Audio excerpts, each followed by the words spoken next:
I want to address a question that I got about trans fats, and specifically the question was, are trans fats the ones that we need to worry about in our food system? The short answer is no, we actually don't need to worry about trans fats in our food because passed in 2018 and required to be implemented by 2021, in the US, it is actually illegal to have any trans fats in our food.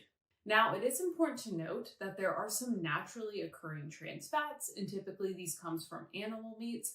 But what is also important to know is that A, it's a very, very small amount, and B, we actually don't find the link to heart disease from naturally occurring trans fats like we did from artificial forms of trans fats, which is what was the majority of our trans fats in our diet up until, again, the law passed in 2018, and it was required to be implemented in 2021. So I do quickly just want to explain why trans fats were ever in our diets in the first place and what trans fats specifically are no longer allowed in our food source. So the source of trans fats that's no longer allowed in our food system is from something that was called partially hydrogenated oils.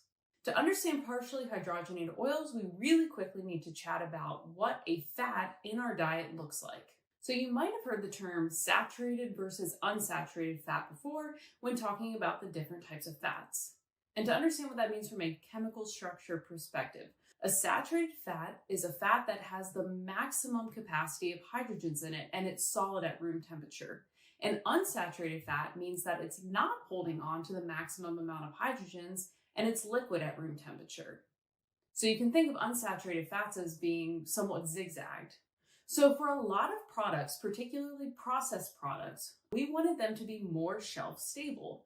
So what we did is we tried to hydrogenate them, which means add hydrogens to that oil ingredient so that it went from an unsaturated fat, which is liquid at room temperature, to a saturated fat, which is solid at room temperature.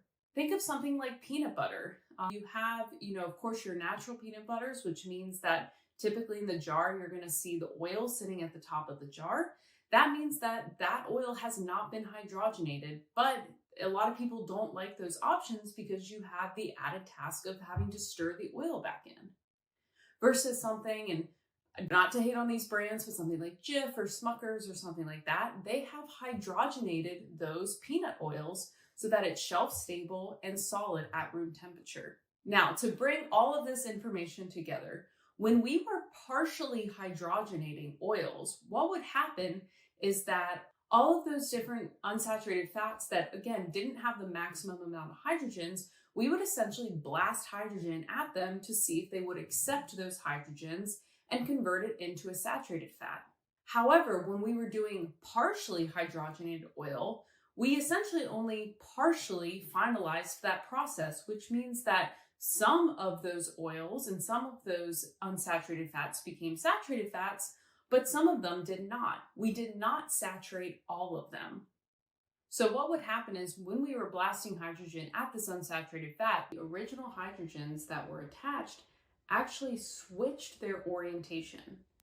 And so that's what a trans fat is. Basically, it is the same number of hydrogens that's on a naturally occurring unsaturated fat, but the hydrogens are in a different place.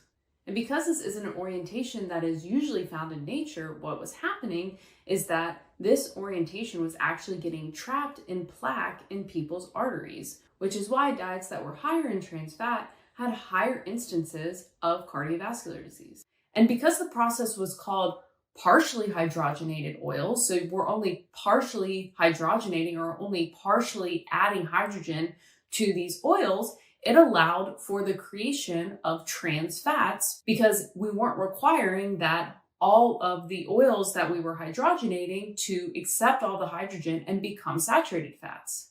So that process of partially hydrogenating is no longer allowed in our food system in the United States. So that's a little information on some food science and how we make certain stuff shelf stable and why you no longer have to worry about trans fats in your diet.